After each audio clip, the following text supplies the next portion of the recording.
আসসালামু আলাইকুম। আমন্ত্রণ বাংলাদেশ সংবাদে আপনাদের সাথে আছি নাদিরা আশরাফ। শুরুতেই বিআরবি কেবলস সংবাদ শিরোনাম। হবিগঞ্জে বিএনপি নেতাকর্মীদের সাথে পুলিশের সংঘর্ষ, 20 জন গুলিবিদ্ধ সহ আহত শতাধিক। বেগম জিয়াকে মুক্তি না দিলে গণ আন্দোলনের হুঁশিয়ারি। সংলাপ করে লাভ নেই, মন্তব্য মির্জা ফখরুলের। খালেদা জিয়ার বিষয়ে মতামত শীঘ্রই স্বরাষ্ট্র মন্ত্রণালয়ে পাঠানো হবে, জানালেন আইনমন্ত্রী। রাষ্ট্রপতির সাথে সংলাপে সার্চ কমিটির সদস্য সাংবিধানিক পদ থেকে নেয়ার প্রস্তাব। জাসদের সংলাপ বয়কটকারীরা নির্বাচনকেও বানচাল করতে চায়, বললেন ইনু। 6 দিনের রাষ্ট্রীয় সফরে মালদ্বীপে পৌঁছেছেন প্রধানমন্ত্রী। দেওয়া হয়েছে লাল গালিচা সংবর্ধনা। সই হতে পারে 4টি চুক্তি ও 2টি সমঝোতা স্মারক। বাংলাদেশের ফুটবলে নারী জাগরণ, ভারতকে হারিয়ে সাফ অনূর্ধ্ব 19 ফুটবলের চ্যাম্পিয়ন ইতিহাস রচনা। মাঠে সাক্ষী উল্লসিত হাজারো দর্শক। দেখছিলেন বিআরবি কেবল সংবাদ শিরোনাম, এবারে বিস্তারিত। হবিগঞ্জে বিএনপি নেতাকর্মীদের সঙ্গে পুলিশের সংঘর্ষে 20 জন গুলিবিদ্ধ সহ আহত হয়েছেন শতাধিক নেতাকর্মী। এ সময় শহরটি রণক্ষেত্রে পরিণত হয়। গুরুতর আহত 3 জনকে ঢাকায় আনা হয়েছে। এদিকে বেগম জিয়াকে বিদেশি চিকিৎসার সুযোগ না দিলে সরকার পতনের এক দফা আন্দোলনের হুঁশিয়ারি দিয়েছেন বগুড়ায় নেতারা।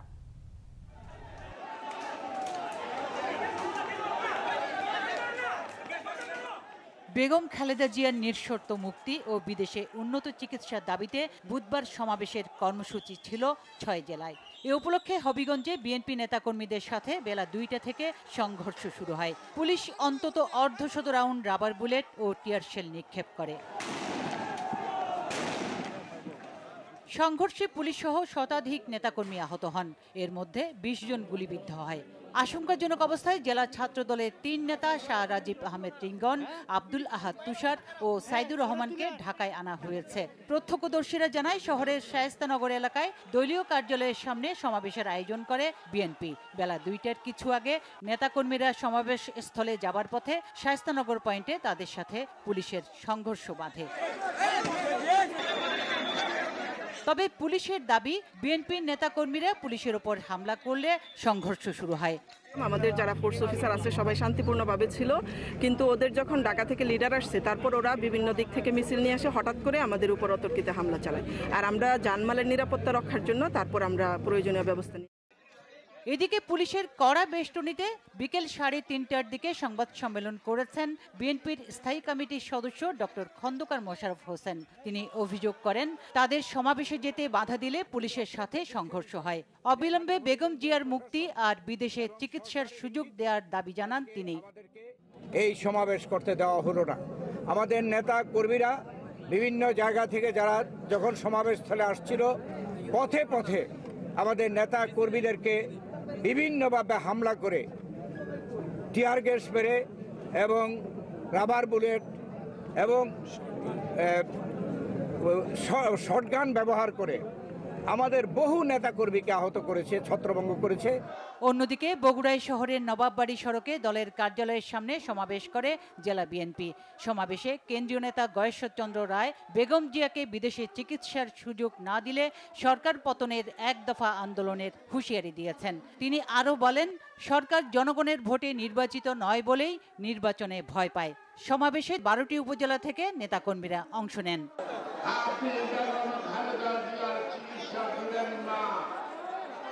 এটা জাতির সামনে সুস্পষ্টভাবে বলতে হবে। আমরা তারপর আপনার পতনের আন্দোলন শুরু করব। এদিকে বেগম খালেদা জিয়ার নিঃশর্ত মুক্তি ও বিদেশে উন্নত চিকিৎসার দাবিতে যশোরের টাউন হল মাঠে আয়োজিত সমাবেশে বিএনপির স্থায়ী কমিটির সদস্য মির্জা আব্বাস বলেছেন, এই সরকারের অধীনে বিএনপি কোনো নির্বাচনে যাবে না। নির্বাচন কমিশন তো দূরের কথা, এই সরকারের অধীনে কোনো নির্বাচন নয়। আমরা এই সরকারের অধীনে কোনো নির্বাচনে যাব না। যাব না বলে কি ঘরে বসে থাকবো? না, ঘরে বসেও থাকবো না। সেই নির্বাচনকে আমরা প্রতিরোধ করব, সেই নির্বাচনকে আমরা প্রতিহত করব। যে নির্বাচন একদলীয় নির্বাচন হবে, সেই নির্বাচন আমরা বাংলাদেশের মানুষ কখনো গ্রহণ করবে না। যশোর জেলা বিএনপির আহ্বায়ক অধ্যাপিকা নার্গিস বেগমের সভাপতিত্বে সমাবেশে বিএনপির ভাইস চেয়ারম্যান নিতাই চন্দ্র রায়, চেয়ারপারসনের সাবেক উপদেষ্টা মশিউর রহমান সহ অনেকেই উপস্থিত ছিলেন। অন্যদিকে দিনাজপুরে শহরের জেল রোডে দলীয় কার্যালয়ের সামনে সড়কে আয়োজিত সমাবেশ থেকে বিএনপির স্থায়ী কমিটির সদস্য নজরুল ইসলাম খান বেগম খালেদা জিয়ার নিঃশর্ত মুক্তি ও সুচিকিৎসার দাবি জানান। তাকে অন্যায়ভাবে কারাদণ্ড দেওয়া হয়েছে, তার সুচিকিৎসা ব্যবস্থা করতে হবে। সুচরিতা সূচি, বাংলা ভিশন নিউজ ডেস্ক। আমরা যারা এদিকে বিএনপি মহাসচিব মির্জা ফখরুল ইসলাম আলমগীর বলেছেন, নির্বাচন কমিশন গঠনের সংলাপ করে লাভ নেই, আগে নিরপেক্ষ সরকারের অধীনে নির্বাচনের ব্যবস্থা করতে হবে। তিনি বলেন, গুরুতর অসুস্থ বেগম খালেদা জিয়াকে দ্রুত মুক্তি না দিলে গণ আন্দোলনে সরকার পালানোর পথ পাবে না। টাঙ্গাইল থেকে জাহাঙ্গীর আকন্দের রিপোর্ট, ক্যামেরায় ছিলেন আরিফুল ইসলাম মাসুম। বেগম খালেদা জিয়ার মুক্তি ও সুচিকিৎসার দাবিতে বিভাগীয় পর্যায়ে সমাবেশের পর জেলা পর্যায়ে সমাবেশের কর্মসূচি শুরু করল বিএনপি। কেন্দ্রীয় কর্মসূচির অংশ হিসেবে জেলা সদর মাঠে সমাবেশ করে টাঙ্গাইল জেলা বিএনপি। টাঙ্গাইলের বিভিন্ন উপজেলা থেকে নেতাকর্মীরা যোগ দেন সমাবেশে। এতে বক্তব্য রাখেন বিএনপির কেন্দ্রীয় ও স্থানীয় নেতারা। সমাবেশে বিএনপির মহাসচিব মির্জা ফখরুল ইসলাম আলমগীর অভিযোগ করেন, বেগম জিয়া মুক্তি পেলে জনগণ রাজপথে নেমে সরকারের পতন ঘটাবে, সেই ভয়ে খালেদা জিয়াকে মুক্তি দেয়া হচ্ছে না। চিকিৎসকরা বিদেশ নেয়ার পরামর্শ দিলেও সরকার আইনের দোহাই দিয়ে অনুমতি দিচ্ছে না।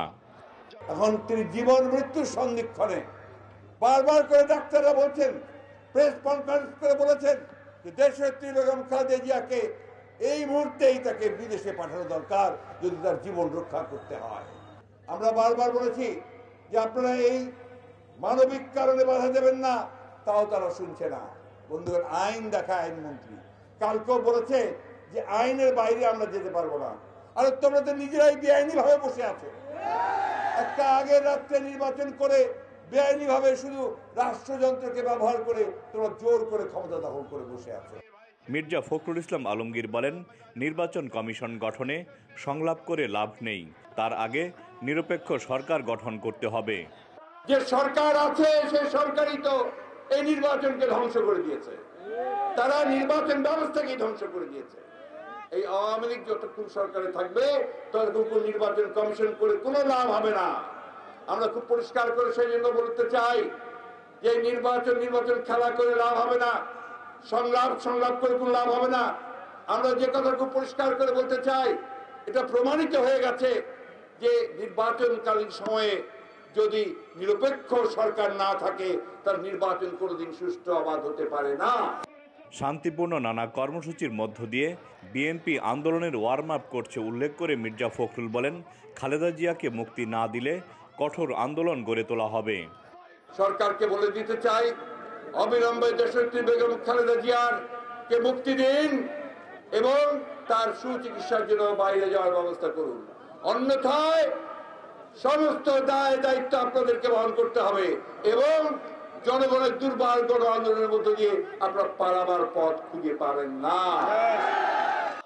বিভিন্ন স্থানে কর্মসূচিতে বাধা ও হামলার নিন্দা জানিয়ে বিএনপির মহাসচিব বলেন, প্রশাসন কোনো দলের নয়, তারা রাষ্ট্রের, তাদের নিরপেক্ষ ভূমিকা পালনের আহ্বান জানান মির্জা ফখরুল। কেন্দ্রীয় কর্মসূচির অংশ হিসেবে টাঙ্গাইলে সমাবেশ করল জেলা বিএনপি। সমাবেশে বিএনপির মহাসচিব মির্জা ফখরুল ইসলাম আলমগীর অভিযোগ করেন, রাজনৈতিক প্রতিহিংসার কারণেই বেগম খালেদা জিয়াকে সুচিকিৎসার জন্য বিদেশ যাওয়ার অনুমতি দিচ্ছে না সরকার।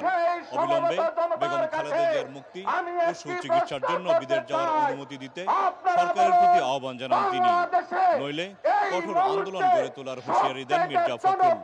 জাহাঙ্গীর আকন্দ, বাংলা ভিশন, টাঙ্গাইল।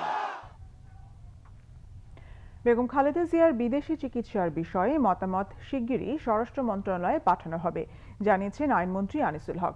রাজধানীর গুলশানে এক অনুষ্ঠান শেষে তিনি কথা বলেন। আইনমন্ত্রী বলেন, বেগম জিয়ার ইস্যুতে আইনের বাইরে যাওয়ার কোনো সুযোগ নেই, আইন তার নিজস্ব নিয়মেই চলবে। মন্ত্রী জানান, উচ্চ আদালতে বিচারপতি নিয়োগে আইন প্রণয়নের বিষয়টি প্রক্রিয়াধীন। আনিসুল হক বলেন, শুধু আইন প্রয়োগ করে নারীর প্রতি নির্যাতন ও সহিংসতা বন্ধ করা যাবে না, এজন্য প্রয়োজন সচেতনতা। সরকারের পাশাপাশি বেসরকারি সংস্থাগুলোকেও এই সচেতনতা বাড়াতে হবে বলে মত তার। জানান, নারীদের সুরক্ষা দিতে নানা আইন প্রয়োগ করা হচ্ছে, নারীরা অধিকার নিয়ে সমাজে বেঁচে থাকুক, এটাই সরকারের লক্ষ্য।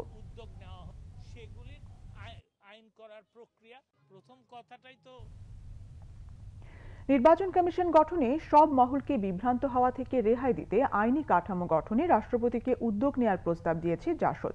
সার্চ কমিটির জন্য কোনো নাম দেওয়া উচিত নয় বলেও মনে করে দলটি। বিচারপতি, কর্ম কমিশনের চেয়ারম্যান বা মহা হিসাব নিরীক্ষকের মতো সাংবিধানিক পদের ব্যক্তিদের সার্চ কমিটির সদস্য করার প্রস্তাব দিয়েছে দলটি। জাসদ বলছে, যারা সংলাপ বয়কট করছে তারা শুধু সংলাপ নয়, নির্বাচনকেও বানচাল করতে চায়। বুধবার নির্বাচন কমিশন গঠন নিয়ে রাষ্ট্রপতির সাথে সংলাপে অংশ নেয় জাতীয় সমাজতান্ত্রিক দল জাসদ। কমিশন গঠনে রাষ্ট্রপতির উদ্যোগকে স্বাগত জানিয়ে আইনি কাঠামো গঠনে উদ্যোগী হওয়ার পাশাপাশি সার্চ কমিটি গঠন নিয়েও সুনির্দিষ্ট প্রস্তাব দেয় দলটি। এই নির্বাচন কমিশনের গঠন নিয়ে যে বিব্রতকর অবস্থা 5 বছর পর পর হয়, তার থেকে স্থায়ী সমাধান করার জন্যে মহামান্য রাষ্ট্রপতি যেন তার ভূমিকা গ্রহণ করেন, ভবিষ্যতে একটা আইনি কাঠামো তৈরি করার জন্যে সার্চ কমিটি, অনুসন্ধান কমিটি, এটা সাংবিধানিক সংস্থার থেকে হয় বাঞ্ছনীয়। সেই জন্যে আমরা জাসদের তরফ থেকে কোনো নাম প্রস্তাব করা সমীচীন মনে করিনি। রাষ্ট্রপতি সংলাপ নিয়ে বিএনপি সহ বিরোধী রাজনৈতিক দলগুলোর সমালোচনারও জবাব দেয় জাসদ সভাপতি। নির্বাচন কমিশন গঠনের যে সংলাপকে যারা নাটক বলছেন বা প্রহসন বলছেন, তাদের উদ্দেশ্যে শুধু বলবো যে সংলাপের গেলে না তখন বুঝবেন প্রহসন না ভালো জিনিস। যারা নির্বাচনই বানচাল করতে চান তারা সংলাপও বানচাল করবেন। সুতরাং বিএনপি তো 14 সাল এবং 18 সাল দুবার নির্বাচন বানচাল করার চক্রান্ত করেছিল।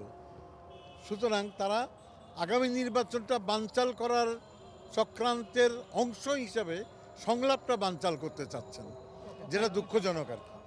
রকুনুজ্জামান, বাংলা ভিশন, ঢাকা। 6 দিনের রাষ্ট্রীয় সফরে মালদ্বীপের রাজধানী মালে পৌঁছেছেন প্রধানমন্ত্রী শেখ হাসিনা। বিমানবন্দরে প্রধানমন্ত্রীকে দেওয়া হয়েছে লাল গালিচা সংবর্ধনা। সফরে শিক্ষা, স্বাস্থ্য, বন্দি বিনিময় এবং দ্বৈত কর পরিহার সহ 4টি চুক্তি এবং 2টি সমঝোতা স্মারক সই হতে পারে। দেশটির প্রেসিডেন্ট ইব্রাহিম মোহাম্মদ সলিহের আমন্ত্রণে তার এই সফর। নীল জলরাশির দ্বীপ রাষ্ট্র মালদ্বীপের স্থানীয় সময় বিকেলে ভেলেনা আন্তর্জাতিক বিমানবন্দরে অবতরণ করে প্রধানমন্ত্রী শেখ হাসিনাকে বহনকারী বিশেষ বিমানটি। বিমানবন্দরে তাকে অভ্যর্থনা জানান দেশটির পররাষ্ট্র প্রতিমন্ত্রী সহ ঊর্ধ্বতন কর্মকর্তারা। এরপর প্রধানমন্ত্রীকে দেয়া হয় লাল গালিচা সংবর্ধনা।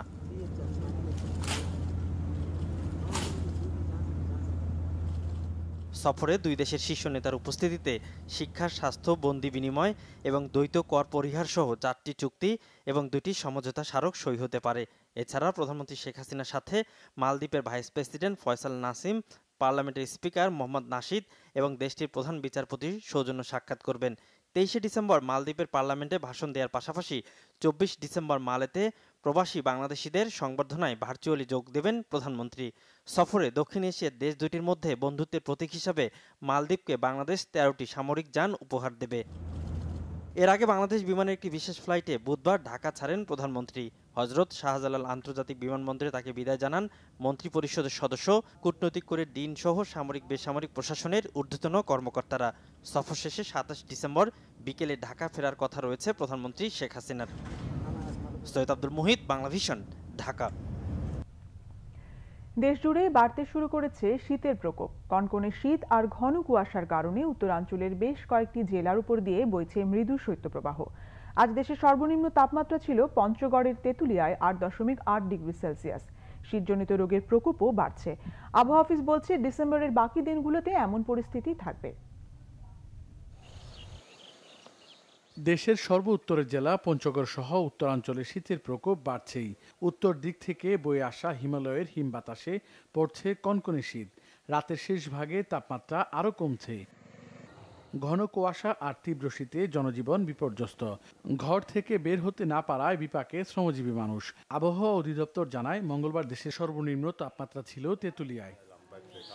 উত্তরাঞ্চলের পাশাপাশি রংপুর, খুলনা, যশোর, চুয়াডাঙ্গা, বরিশাল, মাদারীপুর সহ আরও বেশ কিছু জেলায় শীতের তীব্রতা রয়েছে। তবে রাজধানী ঢাকায় তাপমাত্রা রেকর্ড করা হয়েছে 15 ডিগ্রি সেলসিয়াস। মৃদু শৈত্যপ্রবাহ সহ শীতের তীব্রতা অব্যাহত থাকবে বলেও জানিয়েছে আবহাওয়া অধিদপ্তর।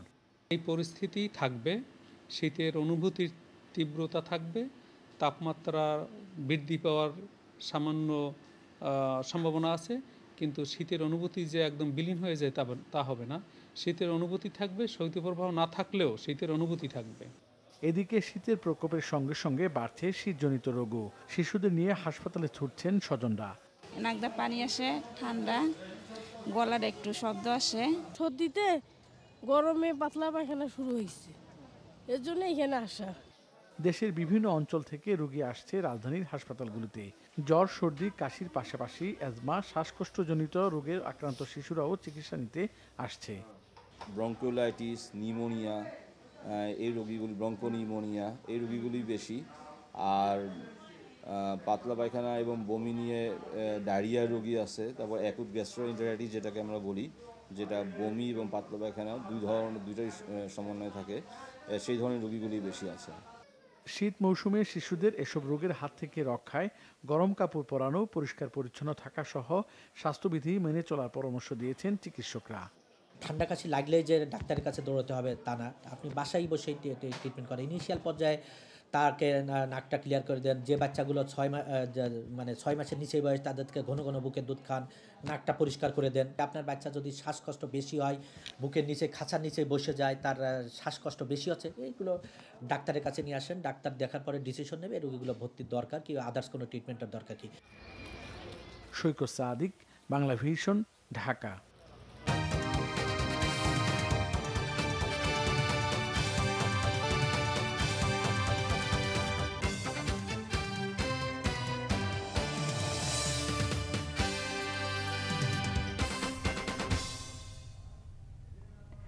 স্বপ্নের পদ্মা সেতু এখন বাস্তবের কাছাকাছি। দ্রুত এগুচ্ছে প্রতীক্ষিত মেট্রো রেলের কাজও। করোনার ধাক্কা সামলে অগ্রগতির পথে হাঁটছে রূপপুর পারমাণবিক বিদ্যুৎ কেন্দ্র, রামপাল কয়লা কেন্দ্র, মাতার বাড়ি সহ কয়েকটি প্রকল্পের কাজ। পিছিয়েও আছে বেশ কটি। এসব মেগা প্রকল্প বিশ্ব কাতারে আরও এগিয়ে নিচ্ছে দেশকে। দেশের উন্নয়নমূলক এসব প্রকল্পের সুফল প্রাপ্তির দ্বারপ্রান্তে বাংলাদেশ।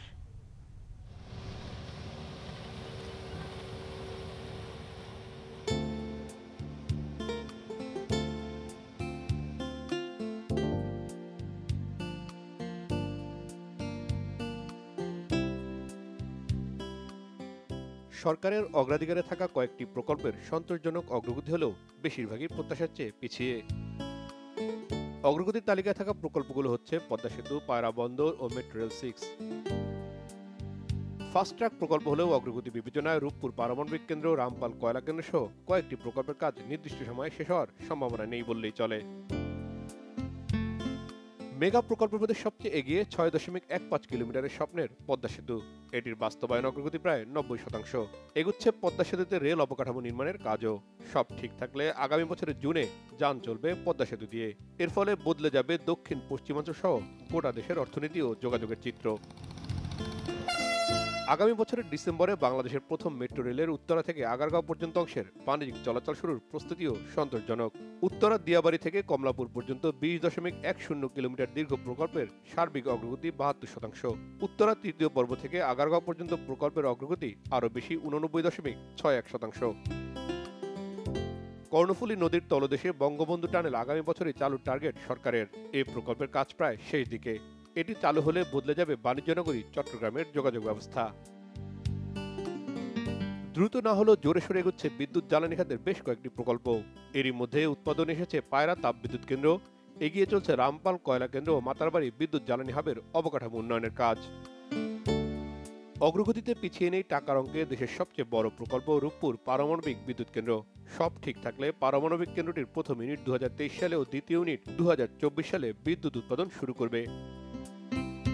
চট্টগ্রামের দোহাজারী থেকে কক্সবাজারের রামু হয়ে ঘুমধুম পর্যন্ত 188 কিলোমিটারের রেল লাইনের কাজও চলছে। প্রকল্পের অগ্রগতি প্রায় 64%। পায়রা গভীর সমুদ্র বন্দর নির্মাণ প্রকল্পের অগ্রগতিও ভালো। এরই মধ্যে বন্দরটির কার্যক্রম সীমিত পরিসরে চলমান। পায়রা থেকে ঢাকামুখী যোগাযোগ ব্যবস্থার উন্নয়নেও কাজ চলছে দ্রুতগতিতে। সরকারি বেসরকারি বিভিন্ন গবেষণার তথ্য বলছে সঠিক সময়ে ও নির্ধারিত ব্যয়ে মেগা প্রকল্পগুলো চালু হলে বদলে যাবে দেশের সার্বিক চিত্র। বাড়বে মাথাপিছু আয়, যোগ হবে প্রবৃদ্ধি। তো এই প্রকল্পগুলো ইম্প্যাক্ট কিন্তু সুদূর প্রসারী। কারণ এই পদ্মা ব্রিজের মাধ্যমেই আমরা আশা করছি যে অন্তত পক্ষে 1% বেশি, 1.2 বা 1.3% উপর আমাদের জাতীয় আয় বৃদ্ধি পেতে পারে।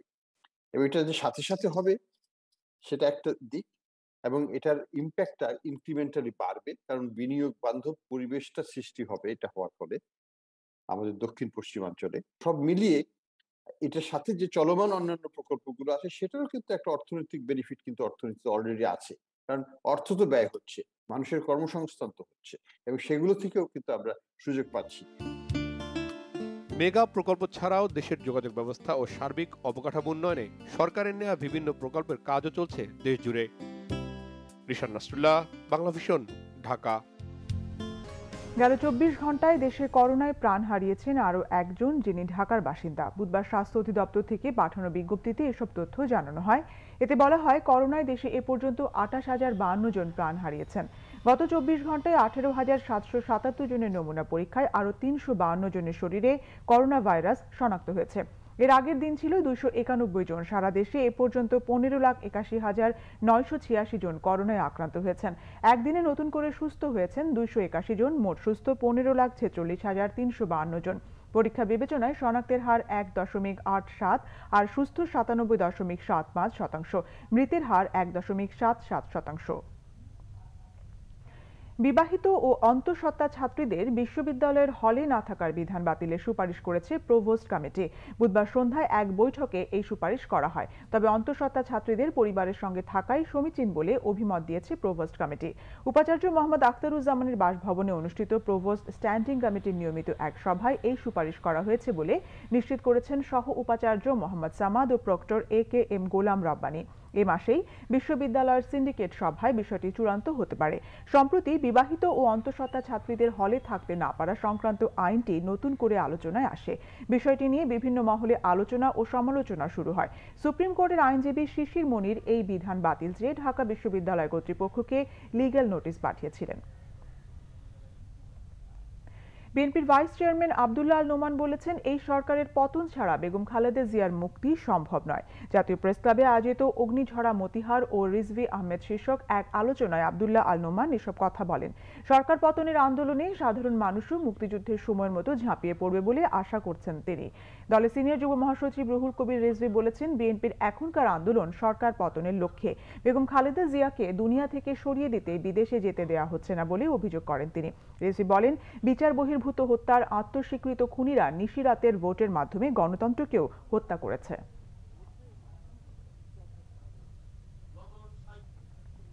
স্বরাষ্ট্রমন্ত্রী আসাদুজ্জামান খান বলেছেন, ব্লগার অভিজিৎ হত্যায় সাজাপ্রাপ্ত পলাতক আসামি চাকুরিচ্যুত মেজর জিয়া ও আকরামকে গ্রেফতারের জন্য খুঁজছে আইনশৃঙ্খলা বাহিনী।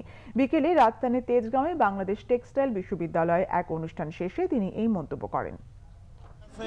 আমরা এখনো নিশ্চিত নই, অবস্থান তো আমরা জানলে ধরেই ফেলতাম। আমরা কি জানি? আমরা তো খুঁজতেছি, আমরা নিজেরা হন্য হয়ে খুঁজতেছি। আমরা মনে করি যুক্তরাষ্ট্রের কথা যদি সত্যি হয় তাহলে আমরা একটা অপরাধীকে আমরা ধরতে পারবো। যুক্তরাষ্ট্র যদি এই ব্যাপারে আমাদের সহযোগিতা করে যে কোথায় আছে, আমরা তাকে ওয়েলকাম করব। এদিকে মেজর জিয়া ও আকরাম হোসেন দেশে না বিদেশে অবস্থান করছে সেটি খুঁজে বের করতে তদন্ত ও অভিযান চলমান রয়েছে বলে জানিয়েছে র্যাব। বুধবার সকালে কিশোরগঞ্জের ব্যবসায়ী রমিজউদ্দিন হত্যার মূল আসামি মুয়াজ্জিন জাকির হোসেনকে গ্রেফতার করে সংবাদ সম্মেলন করে র্যাব। তাদের দাবি, গত 3 অক্টোবর খামারের জন্য গরু কিনে দেওয়ার কথা বলে নরসিংদী থেকে রাতে ব্যবসায়ী রমিজউদ্দিনকে নিয়ে যায় কিশোরগঞ্জের কাঠবাড়িয়ায়। এ সময় হাতুড়ি দিয়ে মাথায় আঘাত করে রমিজকে হত্যা করে জাকির। গরু কেনার 6 লাখ টাকা নিয়ে 40 দিনের চিল্লায় চলে যায় মুয়াজ্জিন জাকির হোসেন। নিহত রমিজের পরিবারের অভিযোগের ভিত্তিতে তদন্ত করে মঙ্গলবার লক্ষ্মীপুরের একটি মসজিদ থেকে গ্রেফতার করে র্যাব। হেফাজতে ইসলামের শীর্ষ নেতাদের বিরুদ্ধে ওঠা দুর্নীতি ও অর্থ পাচারের অভিযোগটি এখনো অনুসন্ধান পর্যায়ে রয়েছে বলে জানিয়েছে দুর্নীতি দমন কমিশন। দুপুরে কমিশন সচিব মোহাম্মদ আনোয়ার হোসেন হাওলাদার জানান, বাংলাদেশ ব্যাংকের অর্থনৈতিক গোয়েন্দা ইউনিট সহ বেশ কয়েকটি সরকারি সংস্থার পাঠানো তথ্য এখনো বিশ্লেষণ করা হচ্ছে। চট্টগ্রামের 17টি মাদ্রাসার আর্থিক হিসাব পরীক্ষা নিরীক্ষা করা হচ্ছে। সরকারি ও ব্যক্তিগত অনুদান সহ কোন কোন উৎস থেকে টাকা এসেছে, কোথায় কোথায় সেই টাকা ব্যয় করা হয়েছে, সবকিছুই খতিয়ে দেখা হচ্ছে। তদন্ত কর্মকর্তা চাইলে সংশ্লিষ্ট যে কাউকেই তলব করতে পারবেন। আগামী 26 ডিসেম্বর বাস রুট রেশনালাইজেশনের পরীক্ষামূলক যাত্রার মাধ্যমে গণপরিবহন ব্যবস্থাপনায় শৃঙ্খলার সূচনা হবে বলেছেন ঢাকা দক্ষিণ সিটি কর্পোরেশনের মেয়র ব্যারিস্টার শেখ ফজলেনুর তাপস। রাজধানীর শঙ্কর বাস স্ট্যান্ডে ফুট ওভার ব্রিজ উদ্বোধন করে তিনি কথা বলেন। শেখ ফজলেনুর তাপস বলেন, আগামী বছরের মধ্যে পুরো গ্রিন ক্লাস্টারে বাস রুট রেশনালাইজেশন কার্যক্রম সম্পন্ন হলে ঢাকাবাসী এর যথাযথ সুফল পাবে। রাজধানীর গণপরিবহনে শৃঙ্খলা ফিরিয়ে আনার অঙ্গীকার পুনর্ব্যক্ত করেন তিনি। এজন্য সংশ্লিষ্ট সবার সহযোগিতা চান শেখ তাপস। সড়ক দুর্ঘটনা প্রতিরোধে সবাইকে আরও সচেতন হওয়ারও পরামর্শ তার।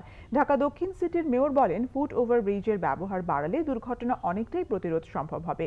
পরে শঙ্কর ও জিগাতলা যাত্রী ছাউনি পরিদর্শন করেন তিনি। এছাড়া ড্যামরার পূর্ব হাজীনগরে অন্তর্বর্তীকালীন বর্জ্য স্থানান্তর কেন্দ্রেরও উদ্বোধন করেন ব্যারিস্টার শেখ ফজলেনুর তাপস। চিকিৎসকের দেয়া সঠিক ওষুধ নির্ভুলভাবে রোগীর কাছে পৌঁছাতে মেডিপস নামে একটি নতুন অ্যাপসের উদ্বোধন করা হয়েছে। বুধবার রাজধানীর একটি হোটেলে ঔষধ শিল্প নিয়ে এই অ্যাপসের উদ্বোধনী অনুষ্ঠানে উপস্থিত ছিলেন সংসদ সদস্য নাইম রাজ্জাক, ওষুধ প্রশাসনের সাবেক মহাপরিচালক অবসরপ্রাপ্ত brigadier general doctor Mustafizur Rahman, প্রতিষ্ঠানের নির্বাহী কাজী আশিকুর রসুল সহ অন্যান্যরা। এর মাধ্যমে রোগীদের চিকিৎসা সেবার ক্ষেত্রে সঠিক ওষুধ প্রাপ্তি সেবা ডিজিটালাইজেশন হবে বলে মন্তব্য করেন সংসদ সদস্য নাইম রাজ্জাক। এই অ্যাপসটির মাধ্যমে উদ্যোক্তা, ব্যবসায়ী থেকে সাধারণ মানুষ সবাই নতুন জেনারেশনের ওষুধের সর্বশেষ তথ্য জানতে পারবেন। এবার আরো কিছু খবর নিয়ে একটি ডেস্ক রিপোর্ট। পরিকল্পনা মন্ত্রী এম এ মান্নান বলেছেন, সারা দেশে সরকারি খাস জমির অধিকাংশই বেদখলে, আর এসব জমির বিষয়ে জটিলতা কাটাতে চেষ্টা করছে সরকার। রাজধানীর বিশ্ব সাহিত্য কেন্দ্রে ন্যাশনাল চর অ্যালায়েন্স আয়োজিত এক অনুষ্ঠানে এ মন্তব্য করেন তিনি। সরকারের নানামুখী পদক্ষেপের কারণে চর ও হাওর অঞ্চলের মানুষের ভাগ্যের উন্নয়ন হয়েছে বলেও দাবি করেন মন্ত্রী। অনুষ্ঠানে বক্তারা জানান, দেশের অর্থনীতিতে চরের মানুষের অসামান্য অবদান থাকলেও বসবাসকৃত জমিতে তাদের স্থায়ী মালিকানা নেই। অনুষ্ঠানে বাংলাদেশ ব্যাংকের সাবেক গভর্নর ডক্টর আতিউর রহমান সহ অন্যরা উপস্থিত ছিলেন। অর্থনীতির চলমান ধারায় দেশে আয় বৈষম্য আরও বাড়বে বলে আশঙ্কা বাংলাদেশ অর্থনীতি সমিতির সভাপতি ডক্টর আবুল বারাকাতের। সেই সাথে আগামীতে দেশে দারিদ্র্যের হার আরও বাড়বে বলে ধারণা তার। পাশাপাশি দেশে অর্থনৈতিক প্রবৃদ্ধি নিয়ে সরকারের দেয়া তথ্যের সত্যতা নিয়েও প্রশ্ন তোলেন তিনি। অর্থনীতি সমিতির কার্যালয়ে আয়োজিত সংবাদ সম্মেলনে এসব তথ্য জানান তিনি। সুইজারল্যান্ড ও বাংলাদেশের দ্বিপাক্ষিক সম্পর্কের 50 বছর পূর্তি উদযাপন হলো আজ। এই উপলক্ষে আনুষ্ঠানিকভাবে প্রকাশ করা হয়েছে সুইজারল্যান্ড বাংলাদেশের জন্য 2022-25 মেয়াদে নেয়া উন্নয়ন সহযোগিতা কর্মসূচি। এর উপস্থাপনা করেন বাংলাদেশে সফররত Swiss agency for development and cooperation এসডিসির মহাপরিচালক প্যাট্রিশিয়া ডেনজি। এতে প্রধান অতিথি ছিলেন পরিকল্পনা মন্ত্রী M A Mannan. Bangladesh energy and power research council এবং বিদ্যুৎ জ্বালানি ও খনিজ সম্পদ মন্ত্রণালয়ের সহযোগিতায় blockchain and cyber security application in smart power system বিষয়ক সেমিনার হয়েছে ইউনাইটেড ইন্টারন্যাশনাল ইউনিভার্সিটি ক্যাম্পাসে। এ সময় স্মার্ট পাওয়ার সিস্টেম ল্যাব উদ্বোধন করা হয়েছে। অনুষ্ঠানে প্রধান অতিথি ছিলেন প্রধানমন্ত্রীর বিদ্যুৎ জ্বালানি ও খনিজ সম্পদ বিষয়ক উপদেষ্টা ডক্টর তৌফিক এলাহি চৌধুরী বীর বিক্রম। বিশেষ অতিথি ছিলেন Bangladesh energy and power research কাউন্সিলের চেয়ারম্যান সত্যজিৎ কর্মকার। উপস্থিত ছিলেন টেকসই ও নবায়নযোগ্য শক্তি উন্নয়ন কর্তৃপক্ষের চেয়ারম্যান মোহাম্মদ আলাউদ্দিন। অনুষ্ঠানে সভাপতিত্ব করেন ইউআইইউর উপাচার্য ডক্টর চৌধুরী মফিজুর রহমান। করোনার বুস্টার ডোজ নিতে কোনো নিবন্ধনের প্রয়োজন নেই। খুব শীঘ্রই সারা দেশে দ্বিতীয় ডোজ নেওয়া মানুষের কাছে SMS চলে যাবে বলে জানিয়েছেন স্বাস্থ্য অধিদপ্তরের অতিরিক্ত মহাপরিচালক ডাক্তার মির্জাদি সেব্রিনা ফ্লোরা। গাজীপুরের শ্রীপুর মুলাইদে এক্সিকিউটিভ গ্রিনটেক্স কারখানায় শ্রমিকদের করোনা টিকাদান কর্মসূচি উদ্বোধন করে গণমাধ্যম কর্মীদের এসব কথা জানান তিনি। ঝালকাঠিতে প্রতিবন্ধী শিশুদের কম্বল বিতরণ করেছেন জেলা আওয়ামী লীগের সদস্য ব্যারিস্টার সুমাইয়া হোসেন অদিতি। ফিরোজা আমু প্রতিবন্ধী ও অটিজম বিদ্যালয়ের শিক্ষার্থীদের সঙ্গে কুশল বিনিময় করে তাদের হাতে কম্বল তুলে দেন তিনি। এ সময় তিনি বলেন, প্রতিবন্ধীদের কখনো অবহেলা করা যাবে না, তারা সমাজের বোঝা নয়। জাতীয় কবি কাজী নজরুল ইসলামের রচনা অবলম্বনে নির্মিত ও বাঁশরী প্রযোজিত ডকুফিল্ম রাজবন্দির জবানবন্দির প্রিমিয়ার শো অনুষ্ঠিত হলো আজ। রাজধানীর জাতীয় প্রেসক্লাবের জহুর হোসেন চৌধুরী হলরুমে অনুষ্ঠানে প্রধান অতিথি ছিলেন সংস্কৃতি বিষয়ক মন্ত্রণালয়ের প্রতিমন্ত্রী KM Khaled MP।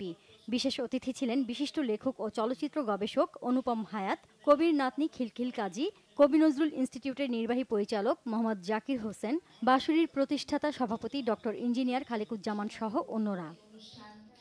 Bangla vision news desk.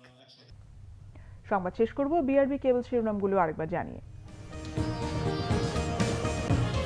হবিগঞ্জে BNP নেতাকর্মীদের সাথে পুলিশের সংঘর্ষ, 20 জন গুলিবিদ্ধ সহ আহত শতাধিক, বেগম জিয়াকে মুক্তি না দিলে গণ আন্দোলনের হুঁশিয়ারি। সংলাপ করে লাভ নেই মন্তব্য মির্জা ফখরুলের, খালেদা জিয়ার বিষয়ে মতামত শিগগিরই স্বরাষ্ট্র মন্ত্রণালয়ে পাঠানো হবে জানালেন আইনমন্ত্রী। রাষ্ট্রপতির সাথে সংলাপে সার্চ কমিটির সদস্য সাংবিধানিক পদ থেকে নেয়ার প্রস্তাব জাসদের, সংলাপ বয়কটকারীরা নির্বাচনকেও বানচাল করতে চায় বললেন ইনু। 6 দিনের রাষ্ট্রীয় সফরে মালদ্বীপে পৌঁছেছেন প্রধানমন্ত্রী, দেয়া হয়েছে লাল গালিচা সংবর্ধনা, সই হতে পারে 4টি চুক্তি ও 2টি সমঝোতা স্মারক। বাংলাদেশের ফুটবলে নারী জাগরণ, ভারতকে হারিয়ে সাফ অনূর্ধ্ব 19 ফুটবলের চ্যাম্পিয়ন, ইতিহাস রচনা, মাঠে সাক্ষী উল্লসিত হাজারো দর্শক। এই ছিল এখনকার মতো, পরের সংবাদ রাত 1টায় দেখার আমন্ত্রণ রইল। এছাড়া বাংলা ভিশন সংবাদ ও সংবাদ সংশ্লিষ্ট অনুষ্ঠান দেখতে ভিজিট করুন www.bbnews24.com ও facebook.com/banglavision এবং সাবস্ক্রাইব করুন youtube.com/banglavision news। ধন্যবাদ।